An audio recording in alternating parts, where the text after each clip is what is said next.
Buenas noches, bienvenidos. Mi nombre es Nicolás Pérez y estoy aquí con Gustavo Romero. ¿Qué tal, Gustavo? ¿Cómo te va? ¿Qué tal, Nicolás? ¿Cómo estás? Muy bien. Bueno, la idea sería seguir con estas charlas que venimos teniendo hace un tiempo, ya es la tercera.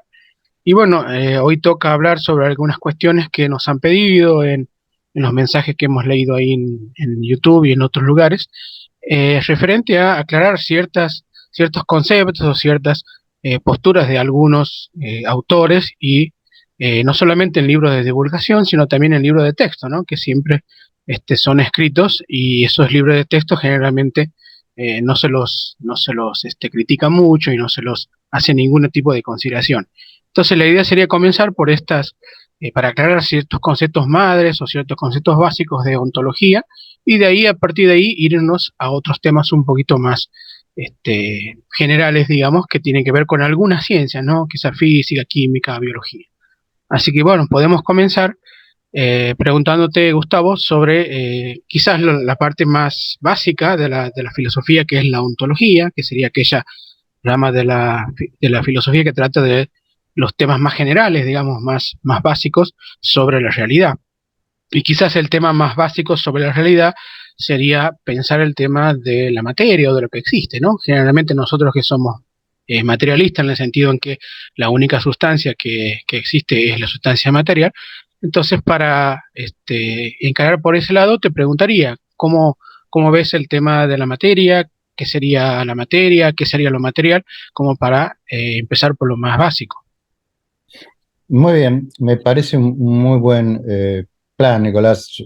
Aclarar estos conceptos yo creo que es siempre útil, le va a ayudar bueno, a los que vean esta serie de videos, quizá a poder sacar más provecho de las lecturas que hagan. Muchas veces la gente se arroja con curiosidad al libro de texto, pero esos libros de texto o libros de divulgación no son del todo claros en temas conceptuales, entonces vamos a hacer lo posible por clarificar algunas cosas. El concepto de materia suele estar muy mal definido en general en los textos muy elementales de física o de química.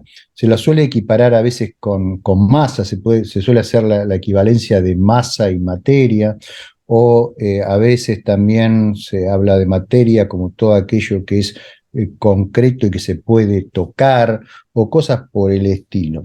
La materia es un concepto, o sea, es simplemente una clase de equivalencia de ciertos objetos que consideramos materiales. O sea, lo que realmente existe son los objetos materiales y la materia es simplemente el concepto general que abstraemos de ellos. Entonces la pregunta sería, ¿qué es un objeto material?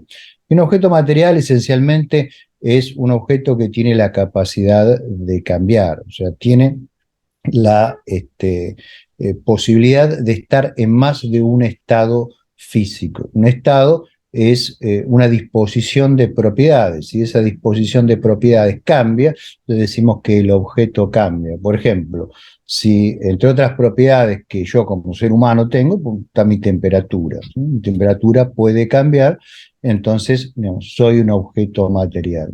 También un objeto material digamos, puede interactuar con otro objeto material induciéndole cambios. Y puede hacer eso porque tiene una propiedad muy general que también a veces se confunde mucho desde el punto de vista conceptual, que es la propiedad de la energía. Ahí yo quisiera enfatizar algo, que es que la energía no es una cosa, es muy común, sobre todo en la cultura popular, a veces en el cine, incluso en los noticieros, reificar la energía, tratar la energía como si fuese una cosa, ¿no? Y encima la hacen como una cosa luminosa, brillante, ¿no? Ujú. Tienen un rayo de energía, entonces como una cosa que echa luz o un campo de energía, ¿no? Entonces, estas expresiones no tienen sentido. La energía por sí misma no existe, ¿no? No es una entidad, ¿no? No es como, por ejemplo, la mesa esta o la computadora que estoy usando para hablar con vos, no es como un planeta. La energía es una propiedad, es la propiedad más universal que tienen las cosas, es la propiedad que tienen las cosas de poder cambiar, ¿sí? La energía mide la capacidad que tiene algo de producir cambios en su entorno. A más energía, mayor capacidad de inducir cambios. Hay distintas formas de energía. Esta capacidad de producir cambios se puede manifestar de distintas maneras. Tenemos, por ejemplo, la energía cinética, que quizás es la más familiar para cualquier persona. O sea, un objeto tiene una energía asociada cuando tiene un estado de movimiento. A nivel clásico es un medio producto de la masa por la velocidad al cuadrado. O sea, cuanto más velocidad, más energía tiene ese sistema. Y por lo tanto, mayor capacidad de generar cambios tiene. Hay unos videos en internet que son muy instructivos al respecto, donde se muestra, por ejemplo, autos colisionando siempre el mismo auto, o sea, siempre tiene la misma masa, colisionando contra un mismo blanco, pero a distintas velocidades, ¿no? Entonces, a medida que la velocidad va aumentando, el nivel de daños que produce en la colisión cada vez es más grande. Esos daños los podemos pensar como cambios, ¿no? Cuando se rompe todo, se están introduciendo numerosos cambios. La razón por la cual puede inducir esos cambios es porque tiene energía. A más velocidad o a más masa, más energía va a tener. Hay otras formas de energía, ¿no? Hay energía química que el propio auto, por ejemplo, utiliza para poder moverse, que también es una forma de realizar cambios. Hay energía potencial, hay otras formas de energía, pero todas ellas básicamente son manifestaciones de lo mismo, la capacidad de generar cambios de un sistema, y eso se puede ver de una forma muy simple, que es si pensamos en el trabajo, ¿no? O sea, uno hace cambios cuando hace trabajo sobre algo, ¿no? Imaginemos que hay una piedra ahí afuera, entonces si yo hago trabajo sobre esa piedra, la empujo, por ejemplo, puedo producir un cambio, la puedo cambiar de lugar, la desplazo, ¿sí? Entonces, la definición de trabajo, en ese caso sencillo, es simplemente la fuerza por la distancia que la desplacé, la fuerza que le apliqué por la distancia que la desplacé. Y fíjense que eso tiene unidades que son de energía, esencialmente. Cuando yo hago trabajo sobre un sistema, incremento la energía de ese sistema. Un sistema que hace trabajo sobre otro, a su vez, pierde energía. Y esas relaciones lo que están reflejando es un principio general que existe en la naturaleza. Digo principio y no ley porque vale absolutamente para todas las cosas, no conocemos ninguna excepción, al menos que es el principio de la conservación de la energía. O sea, la energía se conserva en cualquier interacción entre dos sistemas materiales, la energía total. Entonces, por eso es, digamos, absurdo hablar, por ejemplo, de creación de energía o que la energía se produce a partir de la nada. La energía simplemente se conserva. Entonces, a lo sumo, cuando se habla de liberación de energía, lo que se está diciendo es que un sistema que antes tenía energía, pero que no podía usarla para hacer trabajo, ahora puede utilizarla para hacer trabajo. O a veces cuando en la literatura de divulgación uno lee que dos partículas interactúan, por ejemplo, un electrón y un positrón, una partícula y una antipartícula, y se aniquilan, lo que producen son otras partículas que tienen la misma energía que las partículas iniciales. Esas partículas pueden ser, por ejemplo, fotones, ¿sí? O sea, partículas de campo electromagnético, luz, básicamente. Pero no es energía, ¿sí? Cuando las dos partículas se aniquilan, no producen energía. Cuando una bomba nuclear estalla, no produce energía. Lo que produce son un montón de cambios, ¿sí? Que se deben a la enorme energía que es utilizada por la bomba para hacer trabajo, ¿no? Ahí básicamente hay una transformación de masa en reposo en energía, de acuerdo a la famosa ecuación de Einstein, E igual mc cuadrado, ¿sí? Donde la E significa energía, la m es masa, la masa en reposo del sistema, y la c, esa es la velocidad de la luz. Como la velocidad de la luz es un número muy grande, está al cuadrado, cualquier sistema que tiene masa tiene una gran energía en reposo, que si uno de alguna manera la puede utilizar para hacer trabajo, puede hacer un montón de trabajo. Hay un concepto relacionado con el de la energía, pero que es más abstracto y que a veces es bastante mal comunicado tanto en los libros de divulgación, en algunos libros de divulgación, como en algunos libros de texto, incluso, que es el concepto de entropía. La entropía nos cuesta mucho de visualizar, sobre todo cuando uno no ha estudiado previamente termodinámica, pero creo que podemos transmitir en forma relativamente sencilla la idea de qué es esta propiedad. La entropía es una propiedad, no es una cosa, ¿sí? Así como la energía es una propiedad, la entropía también es una propiedad de ciertos sistemas. Eh, Imaginemos un sistema físico, cualquiera, un gas, por ejemplo, puede estar contenido en un recipiente, y supongamos que la temperatura de ese gas no es uniforme, o sea que hay distintas regiones del gas que tienen distinta temperatura. Entonces, en esas condiciones, cuando hay diferencias de temperatura, va a haber lo que se llama un flujo de calor de la región más caliente hacia la región más fría. Esencialmente va a haber una capacidad del sistema para hacer trabajo, porque ese flujo de calor se puede utilizar para producir cambios en el entorno. Básicamente así es como funciona esencialmente cualquier motor, en base a una diferencia de temperatura. Ahora, si el sistema está cerrado, esas diferencias de temperatura van a irse suprimiendo debido a la transferencia de calor, y va a llegar un momento en que el sistema va a tener todo en la misma temperatura. Ahí decimos que el sistema está en equilibrio termodinámico. Cuando el sistema está en equilibrio termodinámico, no cambia más, a menos que se haga trabajo de afuera del sistema. Entonces, cuando estamos en esa situación, la entropía del sistema decimos que es máxima. En cambio, cuando la entropía no está en el máximo, el sistema tiene capacidad de hacer trabajo. Ahora, no quiere decir que la entropía esté en el máximo y que el sistema esté en equilibrio, que el sistema no tenga energía. El sistema no puede hacer trabajo, ¿sí? Pero en principio, si uno modifica las condiciones y el sistema deja de estar aislado, puede extraerse energía de ese sistema. Entonces, esencialmente la entropía es una propiedad que la calculamos por medio de un funcional, o sea, es más abstracta que la energía, que esencialmente es un número, un valor escalar, que lo que nos mide es la cantidad de energía disponible para hacer trabajo que tiene un sistema que está fuera del equilibrio termodinámico. Cuando la entropía está en el máximo, el sistema está en equilibrio. En el siglo XIX, hacia la segunda mitad del siglo XIX, todos estos conceptos fueron producidos, energía, también el concepto de entropía, en el siglo XIX, hacia mitad del siglo XIX.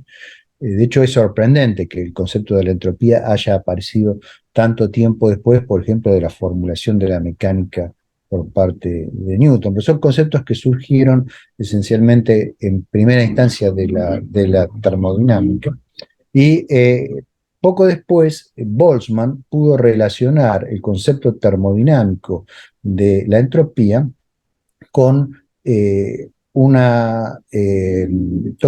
con una teoría atómica de la materia, ¿sí? Boltzmann,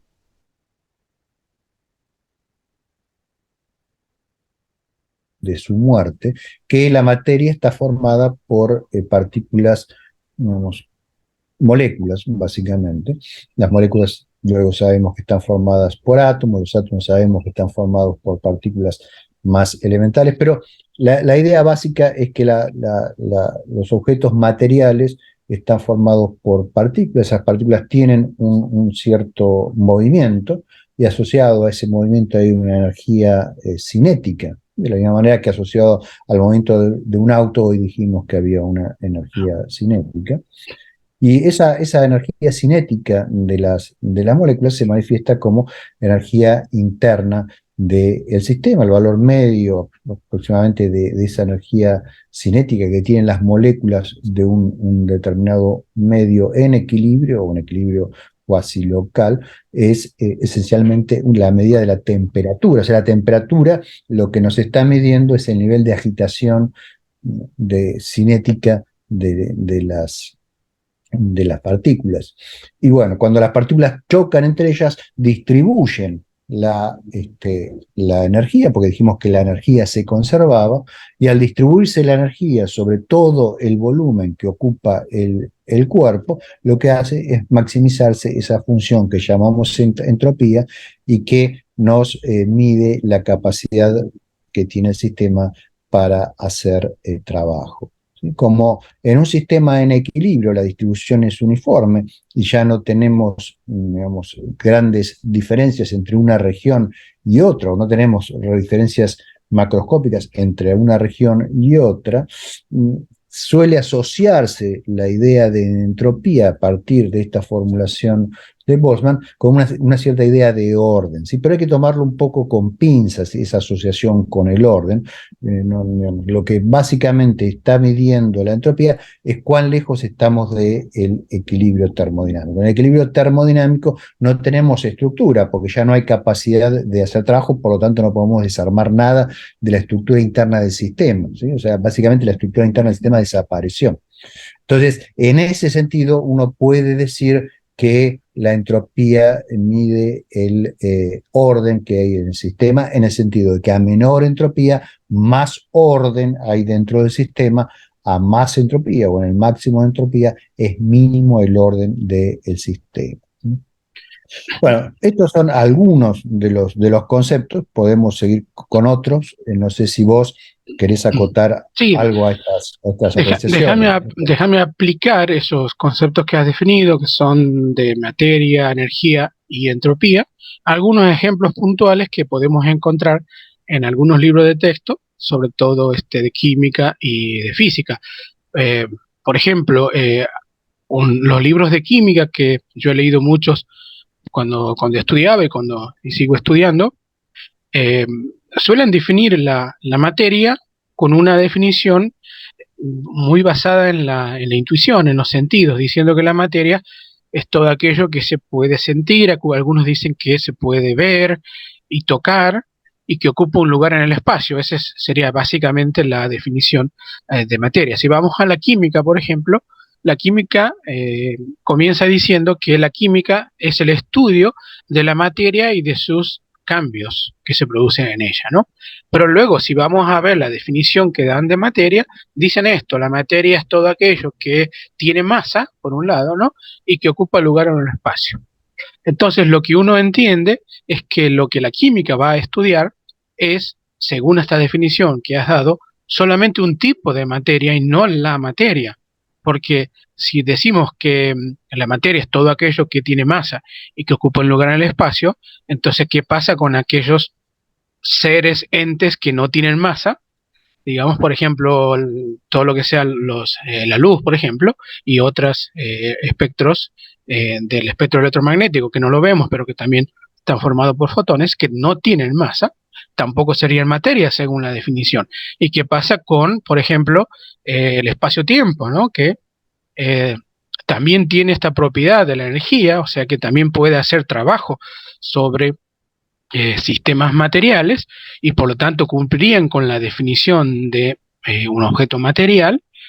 Eso lo sabemos por los experimentos que se hicieron en 2015 con LIGO, ¿no? Y con la detección de las ondas gravitacionales, que puedes más adelante referirte un poco, pero digamos, sabemos que las ondas gravitacionales pueden hacer trabajo sobre sistemas materiales, de ese modo se detectaron las ondas, entonces también cumplirían con la definición de objeto material. Entonces, cuando en un libro de química definen a la materia como todo aquello que ocupa un lugar en el espacio y que tiene masa, están dejando de lado cuestiones como la luz o cuestiones como el espacio-tiempo, ¿no?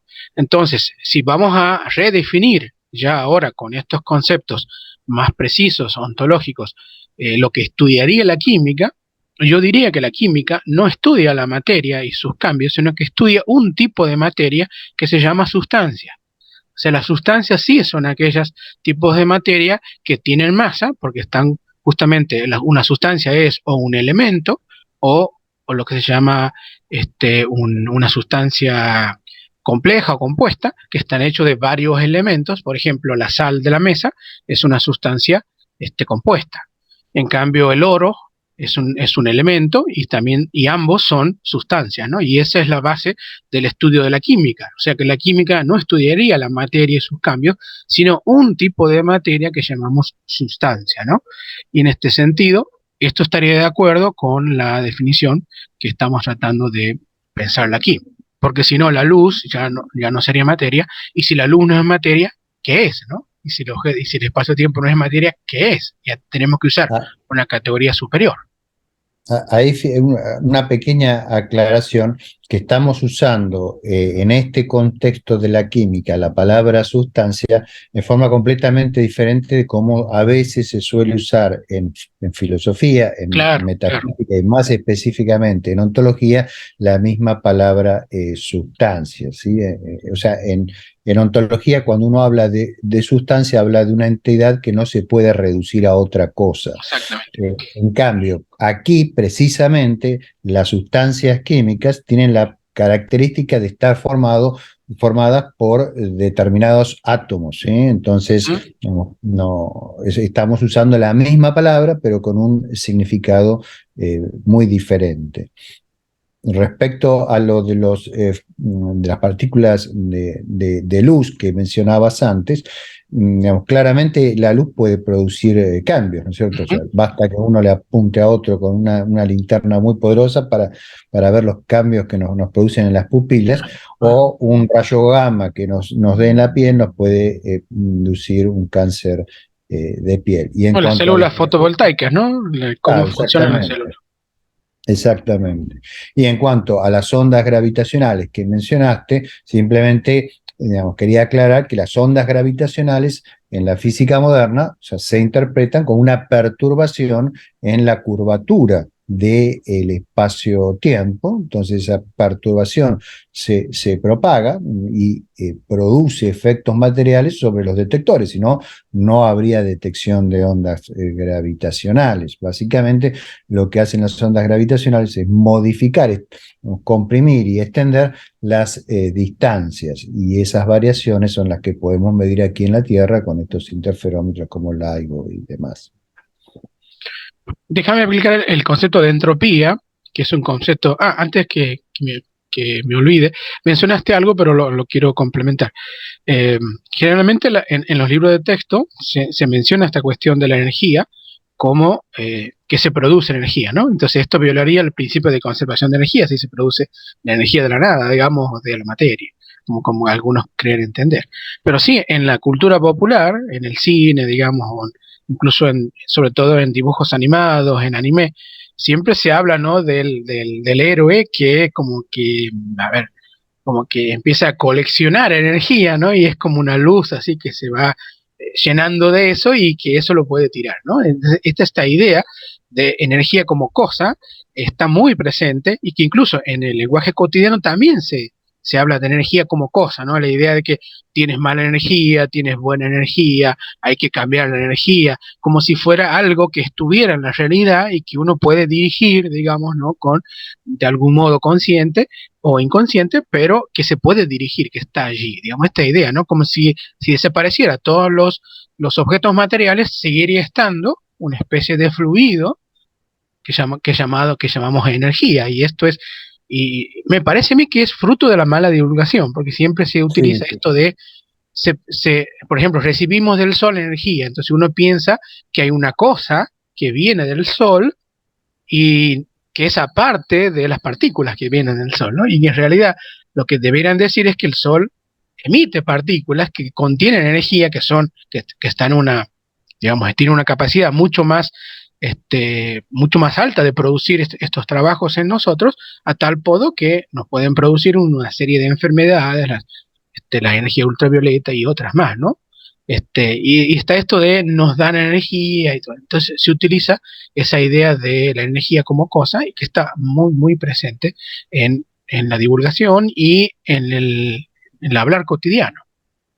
Sí, en la cultura popular también, ¿no es cierto? O sea, en los cómics que tenés atrás, muchas veces los Sí, superhéroes hacen así y largan esos exactamente. chorros de energía. Y yo creo que eso tiene su origen en, digamos, la perplejidad que causó después del descubrimiento de las ondas electromagnéticas por Hertz, hacia 1888 aproximadamente, digamos, el empezar a visualizar, digamos, arcos voltaicos, generadores de Van der Graaf que producían, digamos, esos efectos tan espectaculares con esos rayos, ¿no? Que, digamos, no, lo que uno está viendo ahí básicamente es luz, son fotones producidos por los electrones que son acelerados en las diferencias de potencial que se generan en esas esferas de Van der Graaf, ¿no? Pero en la cultura popular eso ha arraigado como una forma de energía. Obviamente que esos electrones tienen mucha energía, porque si uno mete la mano ahí le van a producir una serie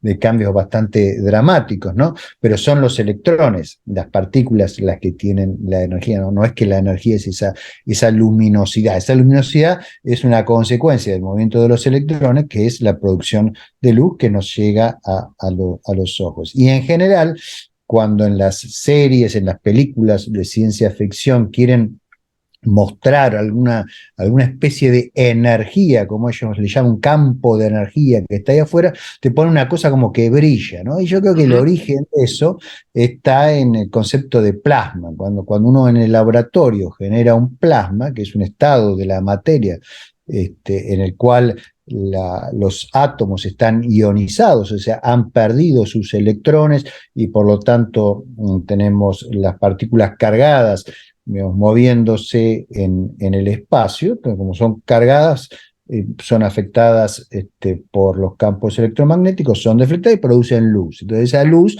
hace que el plasma a una determinada temperatura, unos 3500 grados, emita luz visible que pueden percibir nuestros ojos. Entonces probablemente tiene su origen, digamos, esa forma de visualizar en las series, lo que ellos llaman energía, en estos primeros experimentos que hubo en los años 50 produciendo plasmas laboratorio, ¿no? Incluso el nombre que se le puso a esta, digamos, este pasaje de electrones en los primeros experimentos que se hicieron fue el de rayos catódicos, ¿no? La idea de un rayo, incluso las emisiones digamos, de las distintas partículas de radioactividad también se llaman rayo alfa, rayo beta, rayo gamma. Esta cuestión de rayos nos da mucho la idea de que hay algo, ¿no? Que es como una cosa que se puede intercambiar, digamos, además de los objetos materiales, ¿no? Entonces a los mismos electrones les llamaban un rayo, que era una de las nomenclaturas de la época, ¿no? Hoy en día se sigue usando quizás el término rayo, pero ya se entiende qué partículas son las que se decían con el rayo alfa, beta o gamma, ¿no? Yendo al tema de la entropía, hay un concepto muy ligado al tema de la entropía que, que lo utiliza mucho un químico, un premio Nobel, que es Prigogine, que él en su libro, por ejemplo, El fin de las certidumbres, él utiliza como base de su libro la idea de la flecha del tiempo, ¿no? La idea esta de que si bien las leyes, perdón, las ecuaciones de la física clásica y las ecuaciones incluso de la mecánica cuántica son deterministas y y el término, el parámetro del tiempo es reversible, digamos que si yo cambio el signo, las ecuaciones quedan, digamos, no alteradas, o alteradas, pero digamos, no hay una dirección privilegiada del tiempo. Sin embargo, dice Prigogine, las cosas en la realidad suceden de un modo y no de otro, digamos. Por ejemplo, no sé, un vaso nunca se recompone hacia volverse a fusionarse en un vaso nuevo, sino que si se rompe y nunca más se vuelve a fusionar. Y si yo lo hago un vaso nuevo, tengo que aportar energía y ahí se produce toda esta cuestión que explicaste antes, ¿no? Entonces, el concepto de flecha del tiempo le lleva a algunos la idea a pensar de que hay una especie de dirección que está como en el universo, privilegiada, digamos, y que eso salvaría de algún modo, nos salvaría del determinismo, que esa es la postura de, de Prigogine, ¿no? La idea de que al haber una flecha del tiempo y al no ser el pasado y el futuro algo que se pueda cambiar. Entonces dice Prigozhin, el futuro no está dado. Dicen en un momento como diciendo, bueno, no hay futuro y las cosas van a suceder según los sistemas decidan o elijan qué dirección van a tomar. Ahora, esta flecha del tiempo no solamente lo utiliza Prigozhin, sino otros autores como Paul Davies, por ejemplo, que utilizan mucho el tema de la flecha del tiempo. Después me voy a meter un poquito con Paul Davies, pero ahora menciono esto de la flecha del tiempo. Y yo entiendo que la flecha del tiempo solamente tiene que ver con lo que ya dijiste, que es con la idea de cómo comienzan los sistemas, o sea, cuáles las condiciones iniciales de un sistema, y a partir de establecer esas condiciones iniciales, sabemos que, digamos, la evolución de ese sistema va a ir hacia el aumento de la entropía, y que esto, de algún modo, que ya sabemos nosotros cómo funciona, si lo aplicamos al sistema de los sistemas, que es el universo, también podemos decir lo mismo, comienza con unas ciertas condiciones para la cual la evolución del futuro del universo solamente va en una sola dirección, que es el aumento de la entropía. Y esto se lo asocian con la flecha del tiempo. Ahora, pregunto, Sí. ¿se puede borrar esto de la flecha del tiempo y solamente hablar de estas condiciones de cómo comienza y cómo terminan los sistemas? ¿Cuál es el error de la fecha del tiempo? Digamos, coincido plenamente. La cantidad de disparates que se dicen sobre esta supuesta flecha del tiempo es asombrosa, incluso por físicos tan reputados como Prigozhin. Prigozhin tiene un premio Nobel por sus trabajos en termodinámica de procesos irreversibles. Pero, digamos, cuando se puso a hacer divulgación, después de juntarse con esta filósofa posmoderna, Isabel Steiner, sí, que bueno, empezó a decir disparates a un nivel increíble, ¿no? Y el caso de Paul Davies también es muy curioso, porque Paul Davies en los años 70 hizo contribuciones realmente muy importantes a la teoría de campos, en particular la teoría de campos en espacios-tiempos curvos, ¿no? Pero después también, cuando se pone a hablar de estas cuestiones, dice muchas tonterías. Lo primero que yo creo que deberíamos aclarar es que el tiempo, ¿sí? El tiempo no es una cantidad vectorial, o sea, el tiempo, para tener dirección, o sea, para poder ser una flecha, uno tiene que apuntar hacia algún lado. Y el tiempo, al ser un escalar, o sea, al ser simplemente representable por una variable a la cual se le asignan valores, un valor numérico real, digamos, no tiene una dirección el tiempo, sino puede en principio tener una dirección. Una velocidad sí puede tener, por ejemplo, una dirección, pero no un escalar. Es como decir, ¿cuál es la dirección de la temperatura? Que es otro escalar, ¿no? La temperatura no puede tener una dirección. Lo que sí puede tener una dirección en el espacio es la ocurrencia de un proceso, o sea, una serie de cambios que, por ejemplo, puede estar motivado por una diferencia de temperatura. ¿Sí? Entonces yo tengo un objeto aquí con una temperatura, otro objeto aquí con otra temperatura, y un proceso, ¿sí? Que tiene una dirección que va a ir de la región de más temperatura a la de menos temperatura. Entonces, yo puedo asignar una dirección espacial a la ocurrencia de unos procesos. La ocurrencia significa el cambio de estado de un sistema físico respecto del tiempo, que es un escalar. De hecho, esto, digamos, en el caso del universo, se puede ver muy claramente sobre la base de la descripción que se hace en función de la gravedad. La gravedad es descrita por la teoría general de la relatividad. Las ecuaciones dinámicas de esa teoría son las llamadas ecuaciones de Einstein. Einstein fue el primero en aplicar sus ecuaciones al universo como un todo, ¿no? Cuando se aplican las ecuaciones de Einstein al universo como un todo, Einstein se da cuenta que la solución que él obtiene es una solución dinámica, no es una solución estática, y él en la época en que aplicó eso, 1917, pensaba que el universo era estático, no se sabía que el universo estaba en expansión. Entonces, bueno, introdujo ahí la famosa constante cosmológica en sus ecuaciones, que básicamente lo que hace es, a cierta escala espacial, hace que la gravedad sea repulsiva, y entonces lograba un universo estático. Un tiempo después, Michael Friedman aplica las ecuaciones de Einstein, ahora sin ese término cosmológico, a un universo que lo describe por medio de un fluido. Entonces él obtiene una solución muy famosa, que es la solución de Friedman, que básicamente lo que da es el tamaño del universo en función del tiempo. Ahora, para poder integrar esa ecuación de Friedman, uno necesita poner ciertas condiciones iniciales, como para integrar cualquier ecuación. Entonces, las ecuaciones de Friedman pueden dar un universo en expansión o un universo en contracción, son invariantes bajo cambio temporal, de acuerdo a las condiciones iniciales que uno ponga. Entonces, como uno observa, hoy en día sabemos que el universo está en expansión, lo que uno hace al integrar las ecuaciones es poner digamos, la condición inicial de mayor densidad, y entonces lo que obtiene es un universo que está en expansión y no que está en contracción. Pero las ecuaciones siguen siendo, y las leyes que esas ecuaciones representan, siguen siendo perfectamente reversibles bajo inversión temporal. Eso significa que la ecuación y la solución de la ecuación no cambian si uno reemplaza t por menos t. Lo que da la fuente de la irreversibilidad es la condición inicial, no la ley en sí o la ecuación que la representa.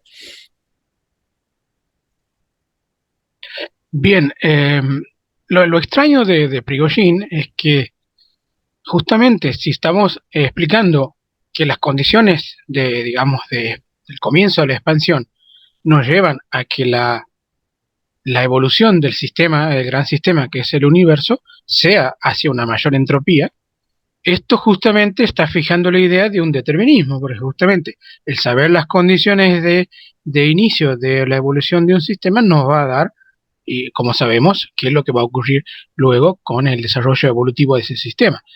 Con lo cual, la flecha del tiempo, incluso no aceptándola como tal, pero sí redefiniéndola hacia simplemente digamos, lo que se llama el desfasaje, en este caso, de dos condiciones de un sistema, en el cual uno pasa, por ejemplo, de una temperatura mayor a una temperatura menor hasta alcanzar el equilibrio, eso nos lleva a un universo determinista. No veo cómo pueda colarse ahí la indeterminación. O sea, incluso aceptando la idea de la flecha del tiempo, el universo sigue siendo determinista.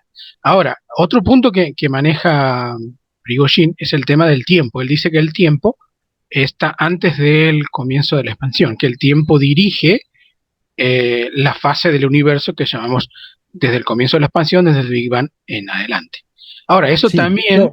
perdón, de hecho, Sí, él sostiene que el tiempo es previo a la existencia del universo y de la materia que forma el universo, y que todo eso, digamos, lo que hoy exactamente. nosotros llamamos el universo, surge de una especie de cambio de fase en el tiempo, o sea, lo cual implicaría que el tiempo, él lo imagina como una cosa que cambia de fase y produce de alguna manera la materia. O sea, a mí esa idea me resulta absolutamente incomprensible. Sospecho que a él también. Sí. Ahora, esto, la idea de poner el tiempo como aquello que justamente origina ese cambio de fase, también va en contra digamos, de esta concepción que tenemos del tiempo, no como una entidad separada, sino como una entidad que forma parte de una estructura mayor, que es el espacio-tiempo. O sea, que el tiempo por sí solo, digamos, no tendría una entidad separada que podría originar nada, en este caso, como el espacio universo, sino que el tiempo forma parte de una estructura mayor que es el espacio-tiempo y que tenemos justamente muchas evidencias en su favor y que fue presentada en 1908, si no recuerdo, por Minkowski en base a la teoría de relatividad especial de Einstein, que trataba justamente la idea de que ya no podemos ver, dice Minkowski, al espacio y el tiempo como algo separado, como sombras, creo que le decía él, sino como una única entidad que una de algún modo depende de la otra o se afecta, ¿no? Un paralelismo sería el tema de eh, la interacción electromagnética o la fuerza electromagnética, en donde también el magnetismo y los campos eléctricos y magnéticos son dos estructuras de una sola mayor, que es el campo electromagnético, ¿no? Entonces también rompería con esta idea que está bien fundamentada en la física, como que el tiempo de algún modo puede separarse del espacio y dirigir en este caso los cambios de fase. Y ahí creo que no da ninguna evidencia física para apoyar esto, simplemente una idea filosófica que creo que la saca no solamente de Stenger, sino de Bergson, del filósofo Henri Bergson, que tiene una concepción muy extraña del tiempo, y creo yo que nunca entendió la propuesta de Einstein, porque él discute en duración y simultaneidad, que es el libro de Bergson, donde discute la teoría del tiempo de Einstein, y uno lee ese libro y uno tiene la sensación de que Bergson nunca lo entendió del todo a Einstein, y sigue proponiendo una idea metafísica del tiempo que, digamos, en el pleno siglo XX, y sobre todo sabiendo lo que Einstein había propuesto, ya no tiene este asidero. Y creo que Prigozhin toma esa idea del tiempo, haciéndola otra vez, como reificándola, como haciendo una cosa que incluso es más importante que lo que tenemos hoy en día como espacio-tiempo. Creo que él habla de la espacialización, dice, del tiempo como una degradación del tiempo, ¿no? Y va poniendo esta idea metafísica. Entonces ahí me parece que hay como una base de mala filosofía para, en lugar de conciliar la filosofía y hacer una filosofía basada en la ciencia, basada en lo que sabemos de ciencia, siguen proponiendo, digamos, estructuras o entes que ya son viejos, que han sido superados por nuevas investigaciones, como todavía habilitados para pensar la realidad, ¿no? Si ya sabemos que el espacio-tiempo no son dos estructuras distintas, sino que son una sola estructura que tiene estas dos manifestaciones, no podemos volver a proponer una nueva idea del tiempo como algo más importante, como algo separado, sin dar ninguna argumento físico que lo apoye, ¿no? Me parece que es hacer pura filosofía de especulación sin ninguna base teórica en la ciencia, sobre todo él que estaba haciendo ciencia y que de hecho hizo ciencia con premio Nobel, ¿no? Claro, él hacía ciencia, pero ciencia, digamos, termodinámica, básicamente termodinámica de procesos irreversibles, pero Prigozhin no tenía el menor conocimiento de relatividad. Eso se ve, por ejemplo, en uno de sus libros, cuando habla de la gravitación, afirma que la gravitación se puede representar por medio de un campo escalar, por ejemplo, lo cual es un disparate. Ni siquiera habría ondas gravitacionales si eso fuese así. La gravitación se representa por medio de campos tensoriales, ¿no? de campos puramente escalares. Entonces, yo creo que lo que ha pasado con Prigozhin es que en su edad madura, digamos, él fue captado por digamos, una forma de ver la filosofía que es totalmente, en mi opinión, equivocada, y después volvió desde esa filosofía estrambótica de nuevo a especular en la ciencia, pero en ámbitos de la ciencia que él no conocía ni manejaba, ¿no? Algo a lo cual también a veces son muy afectos ciertos filósofos, ¿no? Y probablemente algo similar es lo que ha pasado con Paul Davies. Pero hay otro caso, digamos, del cual me gustaría conocer tu opinión, que también habla del tiempo y todas estas cosas, que es el caso de Stephen Hawking, ¿no? El cual yo me he explayado, digamos, extensamente, y preferiría que en esta charla escucharte a vos al respecto que digamos, decir lo que yo ya he dicho, que es más conocido. Bien, hay un libro de Hawking que lo escribió con otros físicos, creo que es Mlodinov, algo así, que se llama El Gran Diseño. Es uno de los libros últimos de Hawking. Y ahí es interesante porque en el mismo prólogo del libro, él dice que los conceptos que va a tratar el libro, que son conceptos generales, ¿no? Como realidad, como leyes de la física y demás, él dice que eran conceptos que estaban en manos de filósofos y que no supieron darle una respuesta satisfactoria. Incluso dice, la filosofía ha muerto. Esa es la frase de ese libro, la filosofía ha muerto, y como ha muerto, los científicos tienen como la posta para seguir pensando estos temas. Sin embargo, en el capítulo 2, habla sobre qué es la realidad, se llama el capítulo 2. Lo interesante es que él comienza diciendo que la filosofía ha muerto, y luego en el capítulo 2 hace todo un capítulo de mala filosofía. Entonces, no entiendo cuál es la idea de que la filosofía ha muerto. Básicamente, el capítulo 2, que habla sobre qué es la realidad, lo que critica Prigozhin es el realismo. o sea, la filosofía del realismo, la filosofía de justamente que nosotros hemos charlado la primera de las charlas, que es el realismo en ciencia, ¿no? La idea de que existe una realidad independiente al sujeto que la está estudiando, ¿no? Esta idea del realismo, dice Hawking, que no puede sostenerse y que él propone lo que él llama un realismo dependiente del modelo. Es básicamente una idea vieja que ya estaba presente en los filósofos del comienzo del siglo XX, algunos filósofos positivistas sobre todo, ¿no?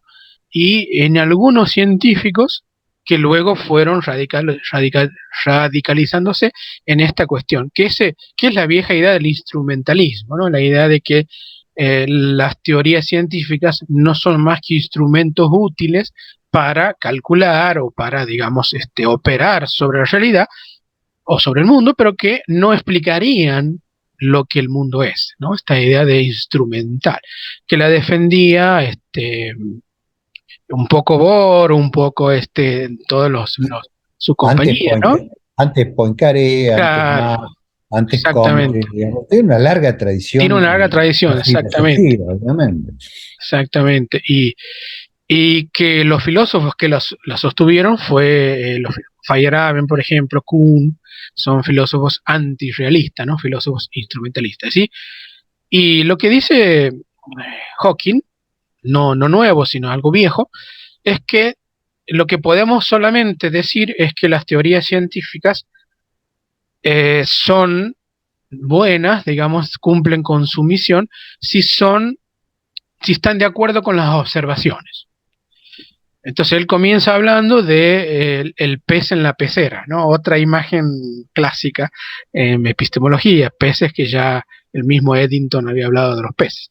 Pero bueno, esta idea de epistemología de los peces está muy ligado. Él dice que un pez en la pecera ve la realidad deformada por el vidrio de la pecera, porque es un vidrio curvo, entonces al ser curvo las, la luz que entra adentro, digamos, de la pecera está curvada, bueno, entonces el pez miraría un mundo curvo, un mundo no real. Pero dice Hawking, nosotros somos peces en la pecera, porque también miramos así la realidad, como diciendo que nuestras teorías si están de acuerdo con la evidencia o con las observaciones, dice Hawking, estarían buenas, no importa cuál teoría fuera, mientras esté de acuerdo con las observaciones.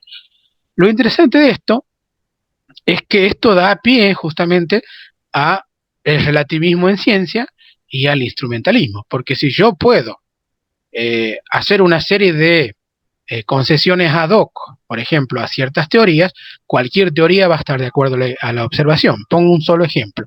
Si yo miro hacia 500 metros adelante y veo que viene caminando un amigo, yo lo veo a mi amigo chiquito, ¿no?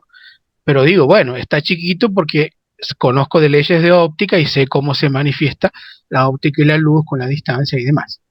Pero yo podría cambiar esa teoría diciendo que en realidad no, que mi amigo hacia 500 metros es más chiquito, mide 30 centímetros, por ejemplo. Entonces, cada vez que se acerca, mi amigo va incorporándose, va haciéndose cada vez más grande, y eso está de acuerdo a mi observación. Sin Sí, puedes embargo, hacer una función, claro, una función de la altura de tu amigo en función de la distancia exactamente. a tu persona, así que cambia con tu posición y bueno, y Y ahí yo lo tienes simplemente al amigo digo que siempre chiquito. va modificándose de chiquito a grande. Eso está de acuerdo con mi observación. El problema de eso es que la teoría que yo estoy introduciendo para explicar digamos, esa distancia, contiene un montón de entes, digamos, y de correcciones ad hoc que hacen que la teoría sea una teoría muy compleja y muy complicada, porque yo a cada tanto tengo que ajustar, ¿no?, las teorías con nuevas incorporaciones. Y esta teoría me serviría solamente para explicar por qué mi amigo va cambiando de altura sin estas modificaciones ópticas, pero no me serviría para explicar otros aspectos del mundo. Entonces todas las teorías estarían como desconectadas, simplemente estarían funcionando dentro de una especie digamos, de porción ad hoc de la realidad, pero que no estaría conectada con otra porción, que es la idea que tienen los terraplanistas, ¿no? Cuando el terraplanista dice que el Sol es un objeto chiquito que está a 20.000 metros de altura y hacen todas las correcciones para que le dé la observación que tenemos nosotros del Sol, para eso me tienen que decir entonces que no saben qué forma tiene el Sol, no saben por qué el Sol ilumina, o sea, hay toda una serie de explicaciones ad hoc que tienen que hacer para justamente estar de acuerdo con las observaciones. Entonces, Y lo que quiero además decir, sí, su modelo se vuelve incompatible con el resto del conocimiento que exactamente, tenemos de todo el resto del universo y de todos los otros procesos que también experimentamos, claro, ¿no? si la Ya Tierra es que, plana, ¿por claro, qué Marte no es plano y por qué la Luna no es plana? Y bueno, dirán, bueno, es un misterio, pero claro, la idea de que esté de acuerdo con la observación no hace que sea una buena teoría, porque yo puedo acomodar un montón de ejemplos a las buenas observaciones, pero quedan todas desconectadas entre sí, y eso no me va a dar una imagen que sea del mundo coherente, digamos, del mundo. Entonces me parece que no basta que esté de acuerdo a las observaciones, basta de que mi teoría explique esa porción de realidad y que además sea coherente con las otras teorías que postulen entes iguales en las otras teorías que puedan, digamos, estar presentes en ambas y que no tengan que yo estar cambiando de entes a cada rato, ¿no? Porque eso me daría una explicación solamente de una porción. hay un principio de simplicidad ontológica que nos lleva a, digamos, adoptar aquellas teorías que nos dan la visión más económica, ontológicamente hablando, del mundo, que sea compatible con el resto de nuestro conocimiento existente. Y fíjate que históricamente, o sea, en ciencia ahora, ciencia seria, digamos, no con todos estos terraplanistas o estos disparates que dice Hawking, es la forma en que se ha ido procediendo. Por ejemplo, pensá cuando estaba la gran tensión entre la mecánica y la electrodinámica de Maxwell, ¿no? Tensión que llega a su pico en la época de Lorentz, hacia fines del siglo XIX. Una de las teorías era invariante bajo las transformaciones de Galileo y la otra bajo las transformaciones de Lorentz. Entonces, se las trataba de compatibilizar. Y el approach usual era mantener la mecánica, porque durante 200 años o 300 años se había contrastado exitosamente la mecánica de Newton y tratar de modificar la electrodinámica. Y esto llevaba a cada vez hacer más suposiciones ad hoc. De repente tenemos que postular un éter que no tiene interacción con las demás cosas, que no experimentamos de ninguna otra manera, que es arrastrado por la Tierra, sin embargo, misteriosamente cuando la Tierra se mueve para que puedan justificarse ciertos experimentos, las cosas se contraen o se alargan o aumentan su masa de acuerdo, digamos, a cómo se mueven en ese éter, toda una serie de suposiciones ad hoc, que llegó un momento donde aparece una persona, que en este caso es Einstein, y dice, bueno, pero toda esta carga ontológica gigantesca es innecesaria, simplemente demos vuelta completamente el argumento y hagamos que la mecánica sea compatible con la electrodinámica, pongamos las transformaciones de Lorentz como transformaciones válidas para toda la ciencia y veamos qué pasa. Y lo que pasó fue una visión del mundo mucho más sensible, mucho más sencilla, perdón, Uh con -huh. un mayor poder predictivo. Y entonces aparecieron nuevas predicciones que se pudieron contrastar correctamente y tenemos una nueva teoría más abarcativa y que está en mejor armonía con el resto del conocimiento, que en su momento será reemplazada por otra, digamos, más, bueno, en su momento no, muy poco tiempo después fue incorporada la teoría general de la relatividad y algún día incorporaremos la teoría general de la relatividad a una teoría más comprensiva. Entonces, es la forma natural en la cual se produce la evolución de la ciencia. Es asombroso para mí, volviendo al tema que estabas tocando, que una persona como Hawking pueda decir semejantes estupideces y no sea consciente ni de la historia de la ciencia, ni de las cosas más básicas de la filosofía, porque repite, digamos, versiones simplísimas, por ejemplo, de Kant, digamos, como si fuese una novedad. Y son cosas que se vienen sosteniendo desde Protágoras, o sea, para no ir Claro, tan cerca desde de los Kant, escépticos. ¿no? Es así. Una de las objeciones que a mí me parecen interesantes y que no veo que se hayan popularizado mucho a esta cuestión del instrumentalismo, ¿no? La idea que maneja Kuhn y aquí Hawking de que solamente las teorías mejores que otras son porque resuelven enigmas, dice Kuhn, y Hawking habla de porque simplemente están de acuerdo con la observación. Tiene que ver con la tecnología. O sea, eh, si todas las teorías fueran solamente instrumentalistas, o sea, que solamente nos sirvieran para simplemente hacer unos cálculos un poco más precisos, pero que en realidad no hablaran, no tocaran los entes del mundo, entonces, ¿por qué tenemos nueva tecnología con nuevas físicas? Parece extraño que las tecnologías que hoy tenemos se deban exclusivamente a ciertos avances en física. Hoy tenemos láser porque se ha descubierto que se puede excitar los electrones y a partir de ahí hacer un torrente, digamos, de electrones que se llama láser, que lo descubrió Einstein con sus teorías de la materia condensada y demás, o del efecto fotoeléctrico. Quiero decir, porque hoy sabemos que los fotones pueden producir electricidad, por ejemplo, y hacer una tecnología en base a eso.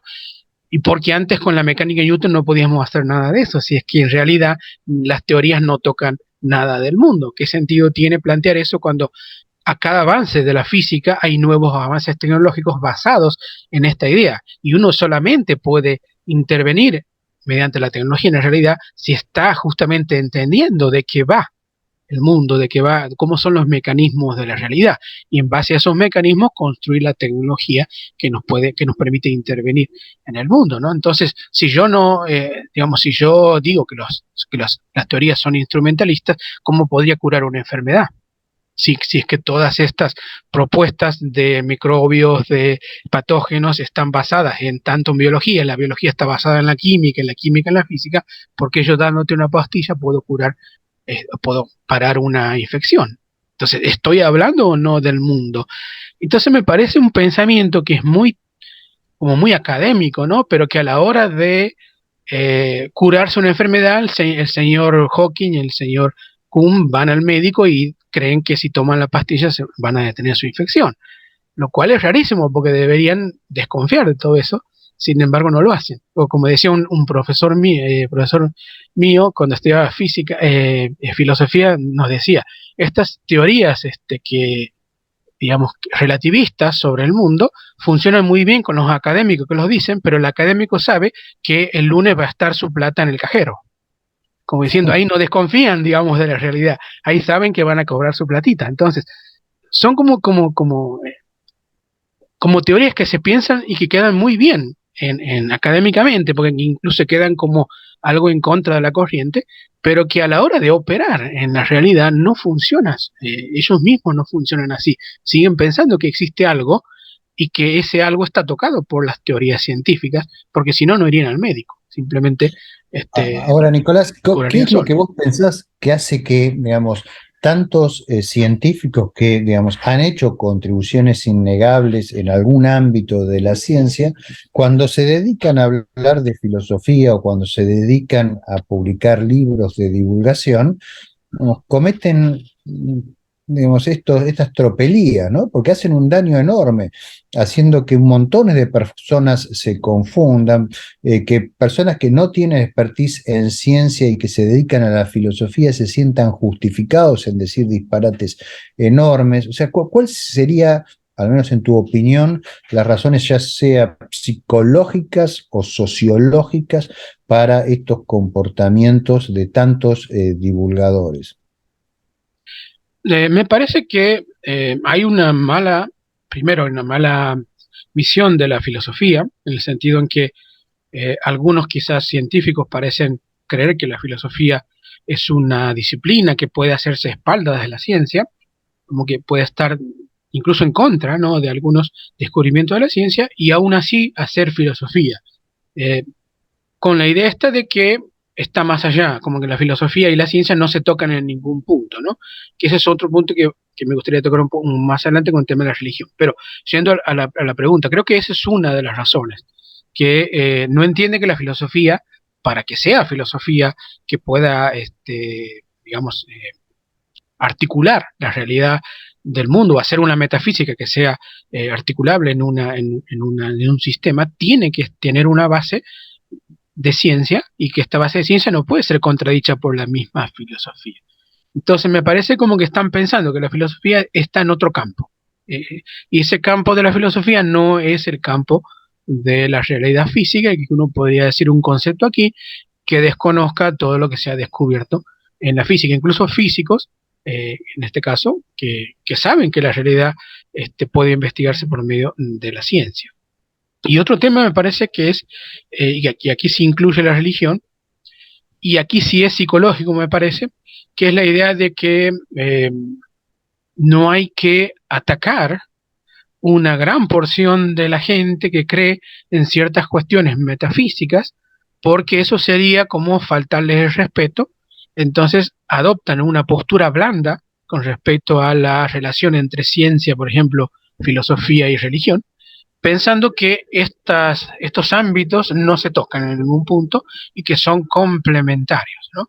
Esta es la idea, me parece, más importante, porque he visto a científicos como Stephen Jay Gould o como Paul Davies, por ejemplo, que ellos nunca entran a refutar cuestiones religiosas porque creen que la religión está en un campo distinto, incluso complementario al de la ciencia, lo cual es falso, porque las afirmaciones que hacen los religiosos, incluso los mismos libros religiosos, caen dentro del campo de la ciencia y del campo de la filosofía. Entonces, no es cierto que la Biblia, por ejemplo, contenga un conjunto de enunciados que son solamente metafísicos. No, muchos de los enunciados de la Biblia no son metafísicos, son enunciados que caen dentro del campo de la ciencia o del campo de la filosofía, por ejemplo, en estética o en ética o en política o en filosofía del arte y así. Entonces, y solamente un puñado de esos enunciados son metafísicos, en el sentido en que no podrían estudiarse mediante la ciencia y que sí pueden estudiarse mediante la filosofía, pero algunos piensan que son complementarios. Entonces me parece a mí que la divulgación tiene esta idea de no, ¿cómo decirlo?, no ofender, a, No confrontar. no confrontar, no decirle nada a aquel que pudiera no comprarle su libro, ¿no? Algo, Sí. Ahí yo creo que hay, digamos, otras dos aristas, digamos, que por ahí yo veo muy claramente al ser un insider de la ciencia, ¿no? O sea, muchas de estas personas que estamos mencionando yo las he conocido o me muevo en un ambiente en el cual veo permanentemente personajes de estos, ¿no? Y, digamos, yo creo que hay algunas aristas que son de carácter ya psicológico, ¿sí? Sino a veces hasta psiquiátrico, que es, digamos, por un lado, una necesidad de destacar y de siempre tener algo que decir, ¿no? O sea, personas como algunas de las que hemos mencionado y otras que no hemos mencionado, digamos, siempre van a tener algo que decir sobre cualquier tema, independientemente de que no sepan de ese tema. Un científico es una persona, digamos, que sabe por ahí mucho de algunas cosas, pero por ahí no sabe absolutamente nada de otras. Sin embargo, muchas veces son personas que tienen una tendencia a opinar como si supieran de cualquier cosa.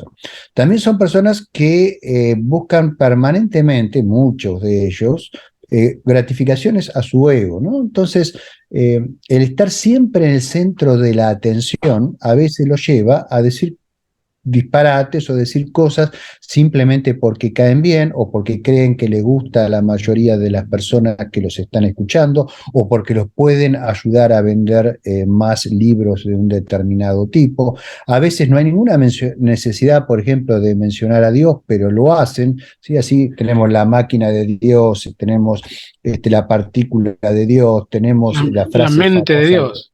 la mente de Dios, de una sarta de estupideces increíbles, pero que ayudan a vender un montón de libros.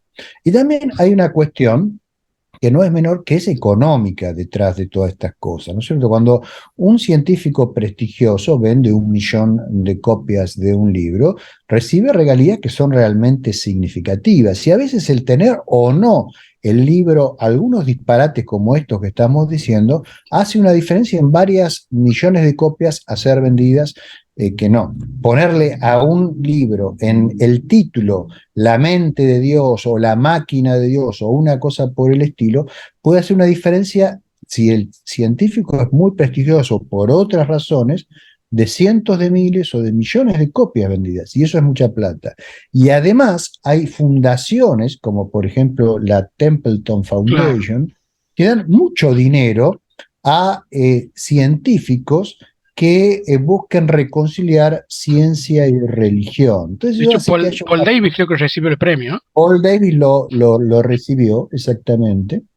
Este, también Hawking era miembro de la Academia Pontificia, o sea, hay, digamos, muchas relaciones de, ya sea interés por cuestiones de prestigio o netamente económicas, que tienen influencia a veces en estas cuestiones, ¿no? O sea, los científicos, yo lo que quisiera resaltar es que son personas, ¿sí? Y muchas veces son personas con defectos similares o a veces más graves por el tipo de actividad que desarrollan, éticos y morales, que las personas, digamos, que se dedican a cualquier otra cosa, ¿sí? O sea, hay una especie de mito alrededor del científico, de que todo lo que dice el científico se debe escuchar con enorme atención, pero no es más que eso, es un mito. O sea, un científico puede ser muy versado en un área, pero no necesariamente es versado para hablar sobre cualquier cosa, ¿no?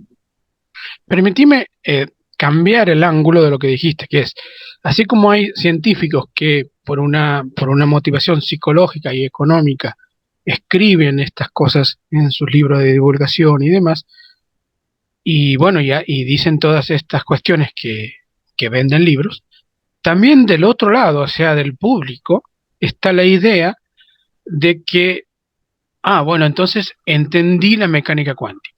Ah, sí, Esta claro. idea, ¿no? De, yo entiendo la mecánica cuántica porque leí que este físico o aquel dijo que, no sé, el observador, nosotros cambiamos la realidad porque el observador cambia la realidad. Entonces está esta idea, ¿no? También, que también es un ego, la idea de decir, bueno, no me tomé el trabajo de estudiar, no me tomé el trabajo de leer libros, digamos, de texto, o no me tomé el trabajo de estudiar física en serio para entender física cuántica, sino que más bien leí estos libros que me dicen, me explican de la manera más sencilla y yo ya sé mecánica cuántica o yo ya sé ciertas teorías del caos o demás. Entonces, me parece que también está esta cuestión, ¿no? Porque siempre que hay alguien que vende baratijas, hay alguien dispuesto a comprarlas. O sea, está la idea esta del ticket ganador, ¿no? Esta paradoja de, hay un señor que vende el ticket ganador de la lotería y bueno, viene alguien y se lo compra por 500 pesos.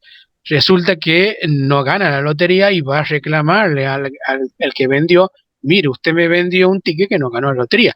Pero el tema está, usted fue tan deshonesto de comprarme el ticket ganador de la lotería a 500 pesos, ¿cómo va a creer que va a ganar? ¿No? Esta es la idea también de que el lector también de algún modo es deshonesto porque hace como el camino más fácil para llegar a un punto en donde quizás tendría que pensar, mire, no debe ser tan fácil como lo plantean aquí, o no debe ser que la física cuántica es, no sé, que yo puedo cambiar la realidad, me parece que no, debe ser un poco más complejo que eso, ¿no? Entonces también está esta idea del Además, lector. a los que compran esas cosas, después les da, digamos, les alimenta el ego, poder hacer infinitas discusiones en internet, en los chats. Entonces vos, por ejemplo, das una charla sobre mecánica cuántica y después tenés 20 tipos que te persiguen durante un mes tratando de discutirte un punto sobre la base de un libro de divulgación que leyeron, viste, que creen que saben todo, y lo mismo casi con cualquier otra rama ¿Mm? de la ciencia. Entonces hay todo un tema psicológico, ¿no? De, como vos mencionas, de alimentar egos mutuamente, el ego del escritor con el ego del lector, que en el fondo todos perdemos, ¿no? Porque Exactamente. nos vuelve locos a todos. Entonces me parece que hay que hacer honestamente las cosas. Los divulgadores honestamente deben mm, intentar hacerlo más claro, pero sin cambiar sus conceptos de manera tal que queden un monigote y que eso les haría vender más libros y el lector pensar que lo que están leyendo no debe ser tan así y que es mucho más complejo y que debe tomarse como un puntapié inicial para comenzar un estudio más serio y ahí recién enterarse de cosas, ¿no? Pero la idea es quedarme con ese libro que leí y discutirle a cualquiera que me viene a decir otra cosa porque en ese libro está lo, la divulgación que leyó, ¿no? Uno de esos libros, para ir a otro tema, es un libro que escribió Lawrence Krauss, que se llama Un universo desde la nada, y que ahí me gustaría discutir este tema, ¿no? El tema de la nada, porque veo que los científicos tienen un concepto de la nada que es muy distinta al concepto de la nada en filosofía y que utilizando confusamente estos términos también dan la idea para que ganen premios Templeton, por ejemplo, de que el universo puede venir de la nada, como una especie, no sé, de creación no sé, de algún dios o lo que fuere, pero sí está esta idea, ¿no? De la nada, como que de la nada sí puede salir algo. El tema, y ahí lo explicarás vos, que es que la nada física no es la nada filosófica. No, sí, ciertamente que no. O sea, cuando uno en filosofía dice hay nada, básicamente lo que está diciendo es que el dominio de cuantificación existencial es conjunto vacío. O sea, no es decir que hay algo, precisamente. O sea, decir que no hay. El lenguaje traiciona, porque no es lo mismo el lenguaje lógico que cuando uno lo dice en castellano. Si yo digo no hay nada, ¿sí? No estoy diciendo que hay algo, porque si no estaría reificando esa nada, ¿sí? Entonces, si uno hace la traducción lógica de esa expresión, lo que uno escribiría es existe X tal que X, perdón, existe X tal que para X P de X, y el dominio de esa X, o sea, lo que hace verdadero ese enunciado es el conjunto vacío, ¿no? Entonces, no hay nada, punto. Eh, Eso, digamos, no lo puedo reificar como si esa nada, por ser un sustantivo en el lenguaje castellano, fuese algo. En física, en cambio, cuando un físico habla de la nada o de nada, en realidad lo que está diciendo está hablando del vacío, y el vacío en física no es ausencia de todo, es básicamente el estado fundamental de un campo. ¿Un campo qué es? Un campo es una entidad material, es una entidad que existe sobre el espacio y el tiempo y que puede interactuar con otras entidades, satisface estos requisitos que dijimos que tienen los objetos materiales, y esos campos pueden tener distintos niveles de excitación. Hay un nivel que es el más básico, que es el nivel fundamental del campo, en el cual no hay excitaciones y por lo tanto el campo no manifiesta la presencia de partículas. Pero eso no quiere decir que el campo no esté. Por ejemplo, un campo electrónico en su nivel fundamental no presenta electrones, pero eso no quiere decir que el campo no esté presente y que en determinadas circunstancias no se pueda asignar una densidad de energía a ese nivel fundamental del campo. Y como dijimos que la presencia de energía es lo que define la materialidad, ese campo sigue siendo perfectamente material. Y de hecho se puede manifestar haciendo trabajo. Por ejemplo, eso se puede ver en un famoso efecto cuántico que se llama el efecto Casimir. El efecto Casimir, ¿en qué consiste? Uno pone dos placas en una situación de vacío, o sea, donde no tenemos ninguna partícula, o sea, donde no hay excitaciones del campo, dos placas metálicas muy cercanas, y entonces experimentan una fuerza atractiva entre ellas. Esa fuerza surge de la polarización del estado de vacío del campo cuántico que atrae las dos placas haciendo un trabajo, lo cual muestra claramente que el estado fundamental del campo no es la nada que hablamos en filosofía como ausencia de todo existente, ¿sí? Sino que tenemos un existente claramente que es el campo. Entonces, el efecto Casimir es una clara indicación de que lo que los físicos llaman vacío en realidad no es nada en el sentido filosófico, sino que es algo, es el estado fundamental de un campo. Hay muchas otras formas de ver esas manifestaciones de los estados de vacío cuánticos. Hay otro efecto también muy conocido, se llama el efecto Unruh, digamos, que nos muestra cómo un observador acelerado, uniformemente acelerado, en un espacio-tiempo vacío, empieza a ver partículas, ¿sí? Empieza a ver, por ejemplo, una lluvia térmica de fotones. Eso muestra que esas partículas, esos fotones, son excitaciones de ese campo, son propiedades del campo, modos de ser del campo, pero no son en sí mismo entidades. La entidad fundamental es el campo y la partícula simplemente una excitación del campo, una propiedad que en un sistema de referencia se puede detectar, pero en otro no. Ahora, eso también responde a lo que dijimos hace rato, porque, por ejemplo, Krauss, que es el que escribe este libro, también tiene una conferencia que se llama justamente igual, que creo que se llama El universo desde la nada, donde paradójicamente Krauss intenta como dar una visión no religiosa del asunto, incluso desafiando a la religión, diciendo esto, ¿no? Diciendo que sin Dios el universo igual puede salir de la nada, lo cual es extraño porque como dijiste vos, no está confundiendo las dos nadas, pero también me parece que hay una cuestión ahí como de deshonesta de cambiar a propósito estos dos conceptos, mezclarlos para en un momento quedar como un desafiador a la religión y dar como una solución a la idea de que el universo puede venir de la nada sin la intervención de un Dios, lo cual es raro porque nunca aclara él que la nada filosófica no es la nada. De hecho, él mismo habla de este campo fundamental, con lo cual no vendría de la nada, digamos, nunca viene de la nada, Sí, sí, no sí. tendría ningún sentido. Pero claro, es una palabra que en la gente que, otra vez, que solamente se queda con este libro de divulgación, dice, oh, ahora ya tengo argumentos para decir que el universo viene de la nada, y empieza a confundir todo, pues en vez de empezar a preguntar cuáles son los conceptos fundamentales, ¿no? Esta cuestión ya la definió Parménides hace más de 2500 años, ¿no? Con la idea de que, Exacto, es justo lo que te iba a claro, sí, comentar, ¿no es cierto? Parménides ya echó por tierra todos estos disparates en forma definitiva, dando lugar a toda la metafísica esencialmente de Occidente, todo el gran problema ontológico, todas las grandes discusiones ontológicas en Occidente han, digamos, sido a posteriori de estos argumentos de Parménides. Entonces, en el fondo hay una actitud, como vos bien decís, deshonesta por parte de Krauss, en esto que no solo es él, son unos cuantos. sí. Hay un trabajo incluso de Vilenkin que tiene exactamente el mismo título y es exactamente la misma clase de argumentación.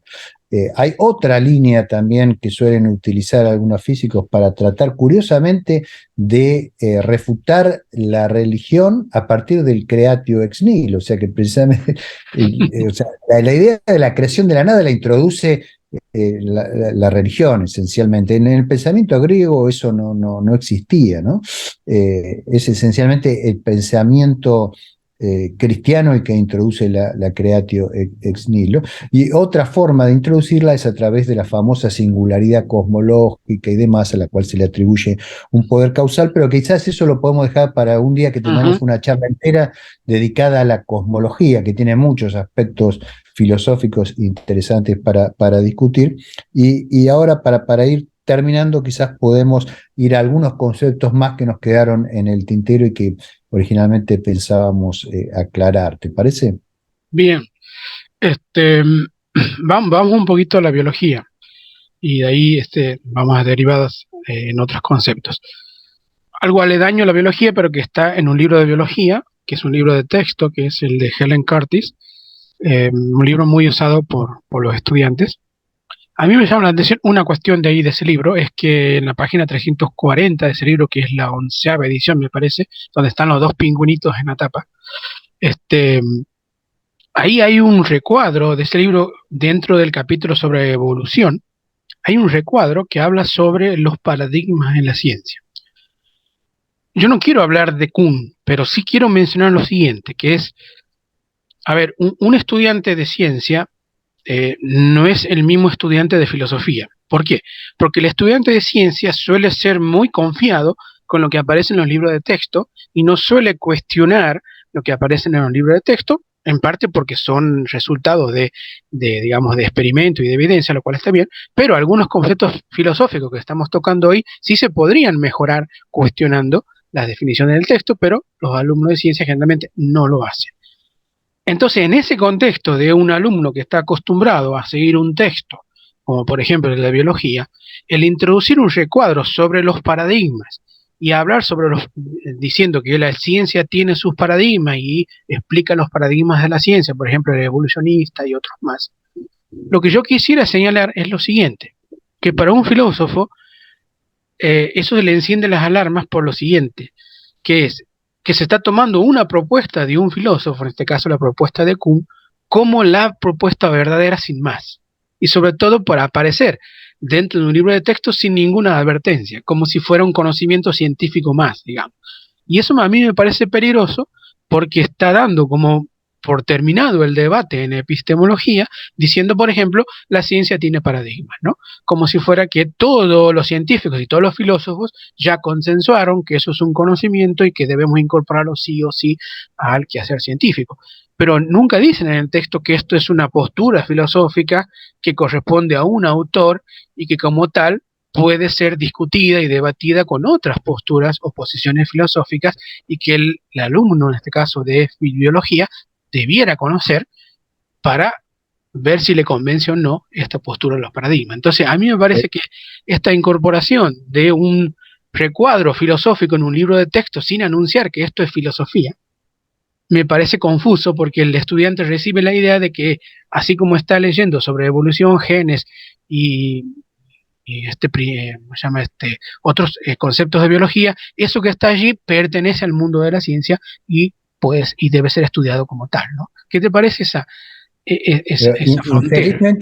Infelizmente, yo veo la situación es mucho más grave aún, Nicolás, porque incluso en los cursos de introducción a la metodología de la ciencia, como se le suele llamar a los cursos introductorios, por ejemplo, en la UBA o en la Universidad de La Plata, que supuestamente son cursos que, como dice el título, deberían introducir a la metodología de la ciencia, básicamente lo único que se hace es hablar de que la ciencia es un paradigma más entre otros paradigmas y, digamos, toda una sarta de posiciones filosóficas que son extremadamente discutibles, pero que son presentadas como si fuesen la metodología científica usual, ¿no? Entonces, yo creo que es más alarmante aún la situación. No solo está eso impregnado en algunos libros de texto, sino que hay cursos enteros en las universidades e incluso en los departamentos de ciencia donde se dicen estas cuestiones, quizás por una moda, quizás por...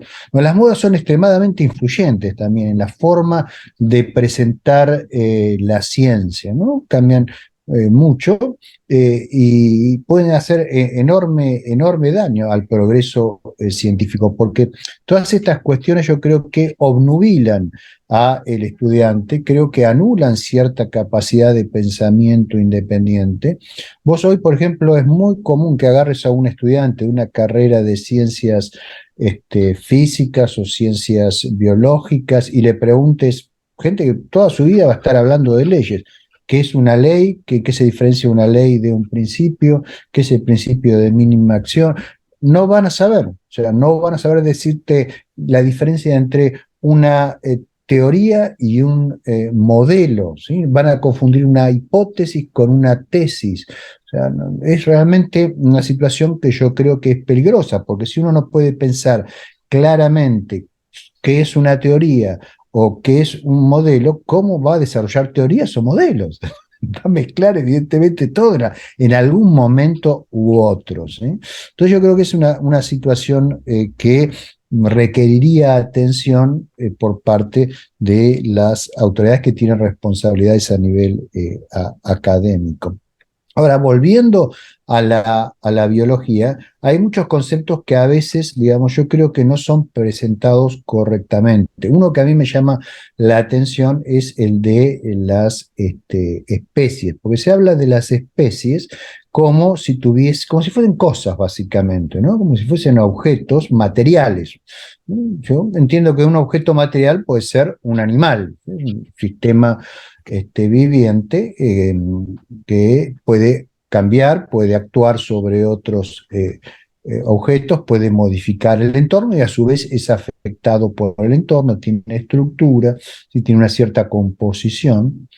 Ahora, las biopoblaciones también tienen esa propiedad, esas propiedades, pues pueden, digamos, tener una estructura, tienen componentes que son ahora animales, no son, digamos, células, interactúan con el ambiente, son afectados por los cambios en el ambiente, pueden evolucionar, o sea, las biopoblaciones pueden evolucionar, pero las especies son conceptos, o sea, yo puedo, digamos, pensar en animales que no tienen la menor relación entre ellos y pertenecen a la misma especie. ¿Por qué? Porque es una clasificación que yo estoy haciendo, ¿no? ¿Cuál es tu visión al respecto de este tipo de cuestiones y cómo se presentan cuando se enseña la biología?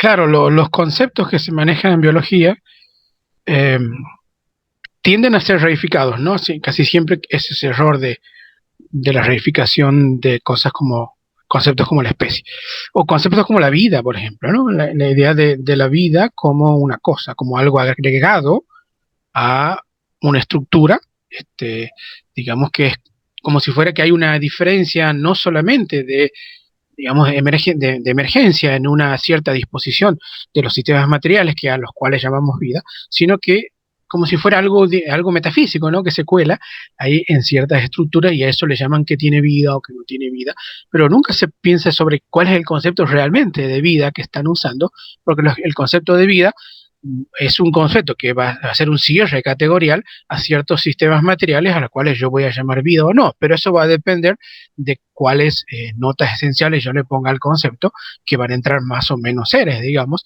que tienen que están dentro de este concepto. Entonces, pensar estos temas desde fuera es muy difícil.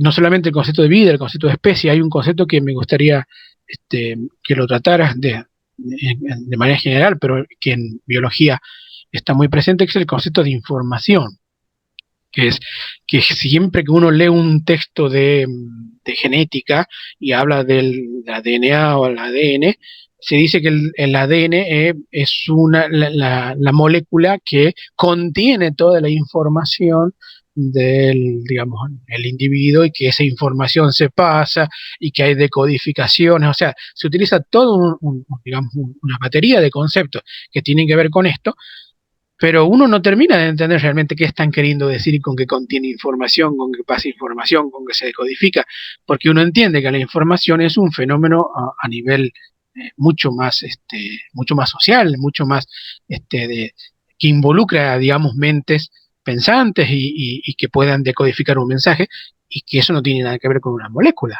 Entonces, ¿por qué se utiliza esa metáfora, digamos, que en realidad ya se ha transformado como una especie de término científico que se utiliza en biología, pero que cuando uno le pregunta realmente, pero qué significa realmente que tiene información y que esa información es codificada o decodificada por otra molécula, no saben qué contestar, porque el concepto de información me parece que ahí no está correcto.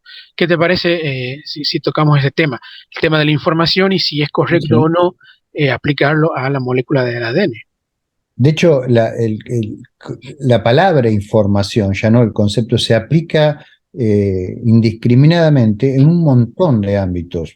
Se habla de la información contenida en los agujeros negros, de la información en la Exactamente. mecánica cuántica, O de que la se información. destruye, se Se pierde información cuando destruye. entra el agujero negro.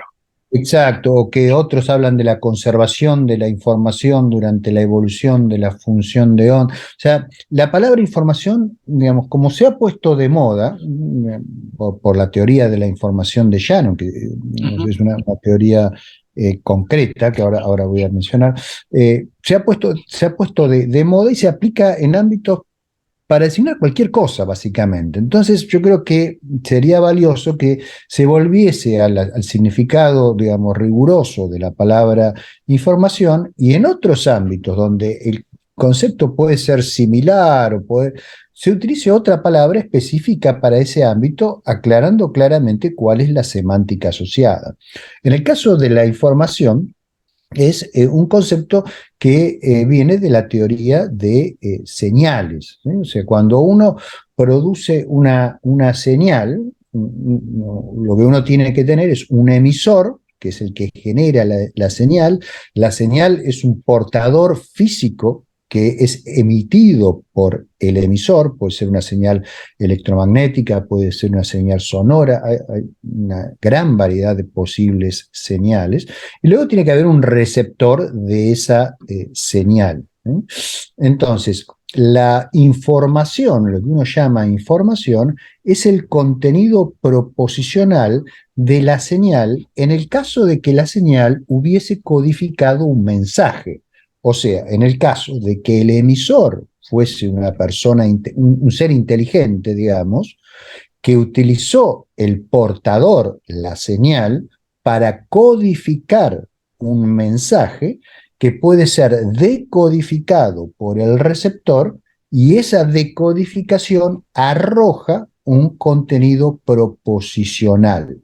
Al decir que tiene un contenido proposicional, quiero decir que puedo reconstruir el mensaje original, leerlo y entenderlo. ¿Sí? O sea, hay un contenido cognitivo que es transmitido del emisor al receptor. ¿Sí? Para eso se requiere que el emisor sepa codificar y el receptor sepa decodificar. No necesariamente tienen que ser personas, esto se puede hacer incluso con máquinas, ¿no es cierto?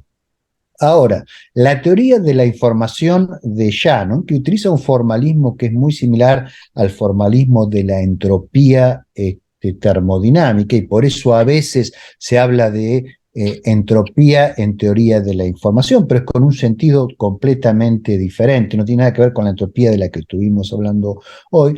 Digamos, la teoría esta de la información de Shannon lo que hace es estudiar cómo durante la propagación de la señal, el contenido de información, o sea, el contenido proposicional de esa señal, se puede distorsionar por ruido.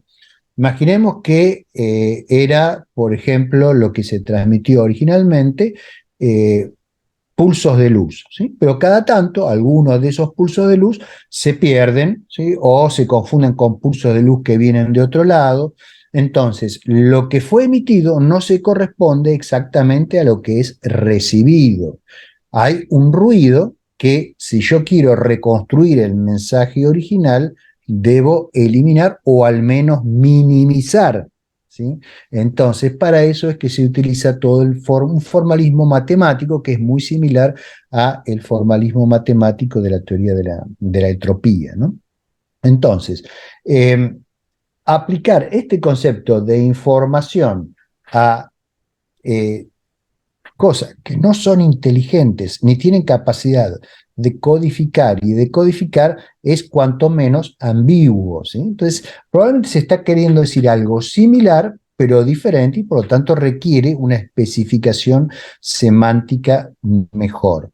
Sin embargo, está tan extendido el uso que incluso, por ejemplo, en disciplinas como la astronomía, se habla de información cuando uno apunta a un telescopio, o por ejemplo un telescopio de rayos X a un cierto evento en el espacio, uno recibe unos fotones que vienen del emisor, por ejemplo, no sé, una explosión de supernova en algún lugar de la galaxia, un resto de supernova, y claro, esa señal que nosotros recibimos en el receptor no es la misma que salió emitida desde la fuente, porque hay un montón de ruido generado por todo lo que hay entre nosotros y la fuente y también por el propio aparato que lo recibe, ¿sí? Entonces, bueno, se habla de pérdida de información, pero se está usando la palabra en forma analógica porque hay una, digamos, una variación en una señal material que se propaga de un punto a otro, ¿sí? En el caso del ADN y la decodificación que se hace molecular del ADN para que se replique, la analogía es aún mucho más suelta, digamos, o mucho más traída de los pelos que en este caso. Por lo cual yo creo que sería conveniente, o bien una redefinición clara en los libros de texto de biología, o bien utilizar directamente otra palabra para evitar confusiones, ¿sí? Claro, yo creo que la metáfora prendió, eh, es explicativa en algún punto, digamos, la idea de que se contiene información en una molécula, que esta información, digamos, sería imprescindible para crear nuevas proteínas y demás, pero que en algún punto lo que era una metáfora, me parece a mí, se transformó en el principal concepto. Y uno, cuando le indaga sobre, bueno, pero ¿qué en realidad sucede? No, no me des la metáfora, la información, ¿qué en realidad sucede? Se la ven en figurillas para explicar de otra manera, y ahí donde está la cuestión esta de que hay que trasladar y hacer una mejor semántica para que los conceptos sean adecuados a las ciencias, ya que la molécula no es consciente, tampoco codifica nada, y no hay tampoco del otro lado, la ARN no es tampoco un ser consciente que decodifica nada, y bueno, y todo eso se va haciendo confuso si uno lo traslada a otros tipos de preguntas que ya no requerirían la información de decodificación. Entonces, obviamente todo tiene que ver con una serie de reacciones químicas y de cambios físicos que deberán ser justamente explicitados en lugar de decir simplemente hay decodificación o hay pasajes de información. Bueno, entonces eso podríamos, si queremos, digamos, cambiar eso, podríamos intentar hacerlo para que se pudiera empezar a tomar esa propuesta y se deje la otra de la información, ¿no? Bien, así hay una serie de cuestiones. A mí me gustaría terminar con un costado un poquito más, ¿cómo decirlo? Un poquito más, un poquito más haciendo interés, centrar en la deshonestidad, que es la siguiente. El físico, justo se me fue el nombre, que escribió Imposturas Alan Sokal. Alan Sokal escribió un libro que se llama Imposturas Intelectuales, basado en un artículo que él mandó a las revistas Social Text, que, bueno, era un disparate, no tenía ni pies ni cabeza, pero que ese artículo fue aceptado por la revista y que la aceptación de ese artículo planteaba justamente la tesis que quería demostrar Sokal, que es que en ciertos ámbitos académicos de las ciencias sociales reciben cualquier artículo que tenga como un cierto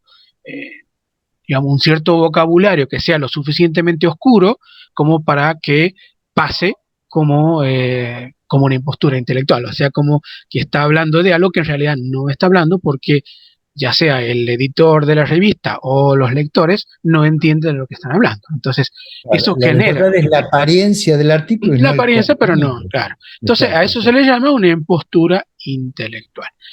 Eso, no solamente a partir del libro de Sokal, comenzó a decaer, sino que al contrario, se fue cada vez haciendo más común estas imposturas intelectuales, y entonces ahí es donde yo puedo encontrar que no solamente hacen un uso equivocado de conceptos como entropía, por ejemplo, o como energía en libros de texto de física o de química, sino que ahora académicos que ni siquiera pertenecen a la física o a la química hacen un uso de la entropía para hablar de literatura, por ejemplo, porque yo incluso publiqué ahí en las redes cómo ciertos literatos hablaban de la entropía del texto, por ejemplo, ¿no?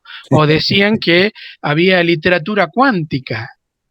Y me puse a ver qué es lo que hablaban y manejaban estos conceptos, obviamente distorsionados, pero intentando como recuperar, digamos que estos conceptos venían de la física y no eran inventos de ellos, no es que ellos le llamaban cuántica a la visión que tenía Borges de no sé, el Quijote, no, era cuántica de la física cuántica, pero aplicada a la literatura. Y uno dirá, ¿y por qué hacen esto? O sea, ¿cuál es la idea de utilizar los textos de Lacan, ¿no? Que habla de toroide o habla de números imaginarios y lo aplica a cualquier cosa? Ahí me parece que hay una cuestión que hay que tocar, que es, qué difícil se hace poder señalar estos disparates como literatura cuántica o la entropía del texto, cuando las conferencias que dan estos expositores, ellos no saben de los conceptos de lo que están hablando, pero tampoco los oyentes lo saben. Entonces se crea como un círculo de ignorancia en el cual esa impostura intelectual funciona, porque el mismo intérprete no habla de algo que sabe, pero el que lo puede cuestionar no está ahí, porque el que está escuchando tampoco sabe, y al no saber, entonces se traga toda esta cuestión. Entonces, ¿cómo se hace esto? Porque después el que se traga todas esas cuestiones se inserta en el mundo académico simplemente hablando de esa manera y cree ya no que está haciendo una impostura, sino cree que está haciendo su disciplina, y lo único que hace es emitir ruidos, básicamente, que siguen las modulaciones de lo que aprendió de esta gente, ¿no? Entonces se empieza a generar una bola de nieve que termina con un montón de personas que no dicen nada y no saben que no dicen nada, lo cual es mucho peor, ¿no? Exactamente, porque se crea, claro, una especie de contrato entre el que habla y el que escucha, como diciendo, bueno, yo te voy a creer lo que dice porque no tengo idea de la entropía, no tengo idea de la mecánica cuántica, pero yo te voy a creer porque sos una autoridad. Y el de la autoridad sabe que el que está hablando tampoco tiene idea, entonces está como en su salsa. Ahora, ¿cómo se revierte esto? Porque las personas que pueden dar una visión más o menos certera del asunto no se meten en estas conferencias. O sea, no es que un filósofo versado en ciencia está escuchando la literatura cuántica y le dice, mire, oye, no utilice cuántico porque eso no tiene nada que ver con literatura cuántica, simplemente no asiste a estas conferencias y todo se vuelve un círculo vicioso. ¿Cómo se podría romper eso, esa cuestión? Pero incluso, Nicolás, es peor, porque si asiste y lo señala, cosa que a mí me ha pasado, inmediatamente te dicen, no, pero usted es un positivista, usted niega, digamos, de entrada, porque es un fascista, un radical de la ciencia, un cientificista, usted, digamos, que está descalificado de hablar. Entonces, lo que hacen es te impugnan moralmente, te tratan de una especie de monstruo que niega áreas completas del conocimiento y te cancelan. Básicamente es eso lo que pasa. Lo cual es una Entonces, situación sí, realmente alarmante, ¿no? O sea, porque porque los tenés que dejar actuar y entonces siguen haciendo daño sobre otras generaciones que a su vez después ya terminan hablando de esa manera porque no conocen otra forma de hablar, ya no saben pensar, ya han perdido las facultades más básicas del raciocinio, ¿no? Entonces, es una situación grave. Yo creo que es una situación grave que muestra una crisis que, por la cual está pasando en este momento la cultura, al menos la cultura occidental, aunque en algunos lugares de Oriente también se dan estas cosas.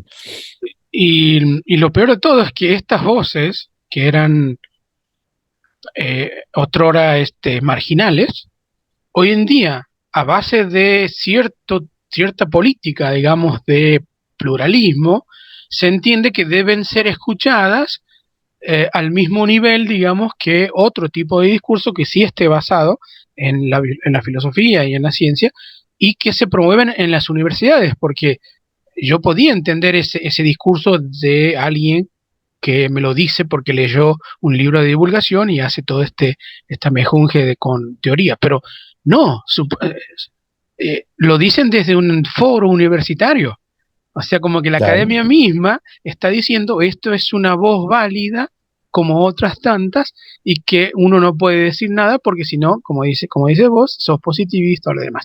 Entonces ya ahí es como que estamos perdiendo esa batalla, ¿no? La idea de que ni siquiera ahora son marginales estas posturas, posturas intelectuales, sino que ahora son parte de la academia y forman parte de esta visión pluralista como si fuera que cualquier cosa que la gente dijera por ser solamente plural ya está, digamos, es un discurso habilitado, digamos, para ser escuchado en base a la ciencia y la filosofía que conocemos. Entonces yo no veo cómo se pueda revertir esta cuestión, porque nosotros podemos hacer aquí algún tipo de propuesta basada en la ciencia y en la filosofía, pero viene alguien y mañana da la conferencia de literatura cuántica. Y Sí, entonces, sí, ¿cómo hacemos? Que quedamos como a merced de que el alumno sea lo suficientemente, ¿cómo decirlo?, crítico para darse cuenta cuál de las posturas es aquella que es seria, porque si no, si una vez que entran en este círculo vicioso no sale más. Porque claro, si es uno de literatura, va a decir, no, yo no voy a ponerme a estudiar física o ponerme a estudiar filosofía, le creo al expositor, digamos. No, yo no sé creo realmente que cómo es salimos de una esto. situación realmente muy difícil. Yo soy bastante pesimista, pero creo que lo mejor que podemos hacer es esto que estamos haciendo, ¿no? Tratar de alguna manera de, en forma clara, sencilla, explicar las cuestiones, tratar de hacer que la gente trate de pensar por sí misma, trate de buscar las referencias que corresponden a los temas que quiere tratar y bueno, más que eso no creo que por lo menos nosotros dos estemos en condiciones de hacer, ¿no? Y sí, exactamente. Qué bueno, pues quizás la próxima podamos venir con un tema, digamos, más liviano para que la Aliviano. gente no se sienta. Sí, sí. ¿Sabes qué te iba a ver qué te parece? Te iba a proponer que la próxima charlemos de cine. ¿Qué te parece si hablamos de Exactamente. 2001? Se 2001, puede. Sí, sí, sí. te digo por qué, porque nos daría tantos temas filosóficos, ¿no? Y al mismo tiempo cinematográficos, que creo que sería muy interesante. Por ahí tenemos ciencia, tenemos filosofía, tenemos algunas cosas para discutir de religión al respecto y tenemos, por supuesto, cine del mejor, ¿sí? ¿Qué te parece? Me parece fantástico. Aparte, ya va siendo hora de hablar de un tema distinto, no tan distinto, pero sí desde otro lugar, que es el cine, ¿no? Ya, tanto que nos gusta el cine y sobre todo Kubrick. Bien, muy bien. Entonces, bueno, Ahí dejamos aquí y queda la volvemos con propuesta. 2001. Muy Listo, bien. bueno. Chao, Bueno, Nico. chao, muchas gracias por escucharnos, lo que nos escuchan, y bueno, la próxima ya nos encontraremos con 2001 Odisea en el espacio. Que la pasen bien.